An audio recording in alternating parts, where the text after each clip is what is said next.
ఎప్పుడైతే మన దగ్గర కరెంట్ ఉందో విశాఖపట్నానికి గూగుల్ వచ్చి $15 billion data centre 1 gigawatt plus AI సెంటర్ని పెట్టడానికి ముందుకు వచ్చారు. మన రిఫార్మ్స్ వచ్చిన తర్వాత $15 బిలియన్ పెట్టుబడి రావడం మొట్టమొదటిసారి భారతదేశంలో అని చెప్పి కూడా నేను మీకు తెలియజేస్తున్నా. ఈరోజు పవర్ ఉంది కాబట్టి గ్రీన్ కో అయితే ఇప్పుడు పెట్టే పెట్టుబడే కాకుండా $10 బిలియన్ ఇక్కడ ఖర్చు పెట్టబోతున్నారు.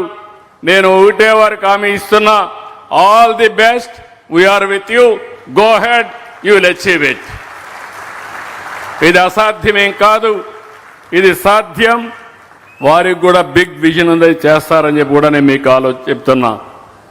ఇంకో పక్కన ఒక పక్కన గ్రీన్ హైడ్రోజన్ వ్యాలీ, ఇంకొక పక్క క్వాంటమ్ వ్యాలీ కూడా అనౌన్స్ చేశాం. రాబోయే 9 నెలల్లో ఫస్ట్ క్వాంటమ్ కంప్యూటర్ అమరావతికి వస్తుంది. భారతదేశంలో మొట్టమొదటిసారిగా క్వాంటమ్ కంప్యూటర్ ఏదంటే దానికి చిరునామాగా మన అమరావతి తయారవుతుందని మరొక్కసారి విజ్ఞప్తి చేస్తున్నా.